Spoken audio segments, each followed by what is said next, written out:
This was me 2 years ago, and this was me a week ago.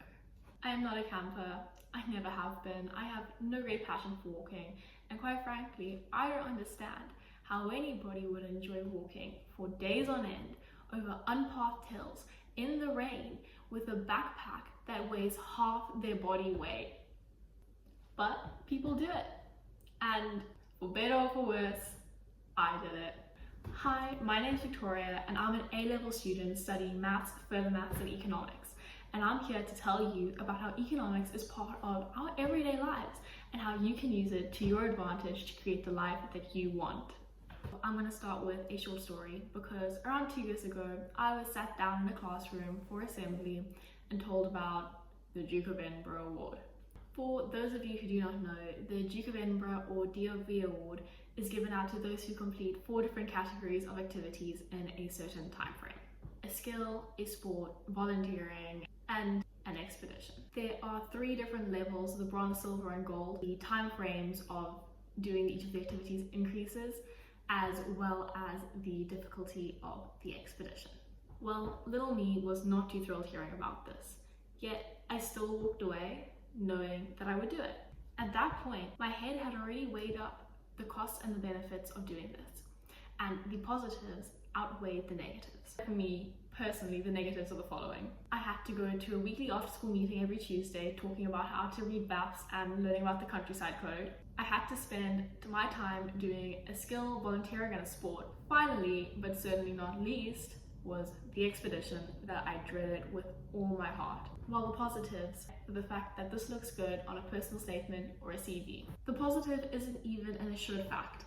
It doesn't mean, oh, because I've done DofE, I'm going to get into one of the top universities. It just means it could help. So I began to ask the question, all of this for a reward that is possibly non-existent. Where traditional economics gets it wrong is they don't consider humans to have emotions, where we very much do. And a lot of the time, these emotions weigh in way too much when we're making a decision. Traditional economists believe that humans are rational.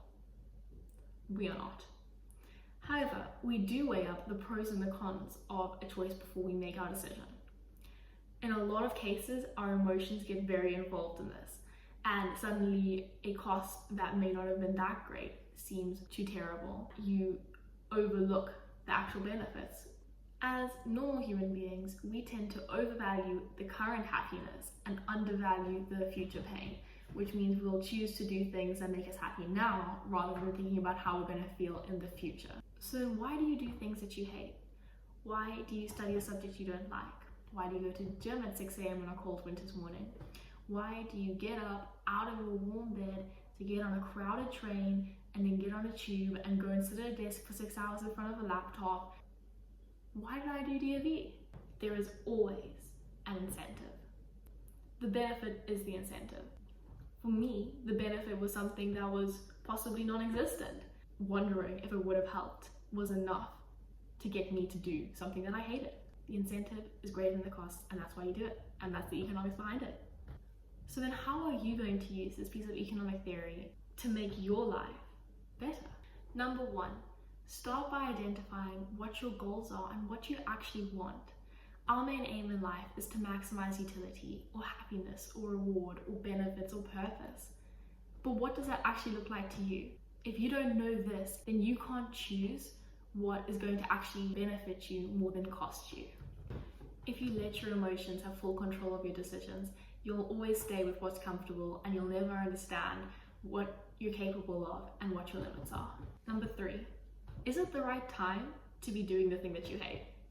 If it's 2 months before your final end of your exams and you're wanting to get into one of the top universities, but you hate studying maths, it is the right time to do the thing that you hate.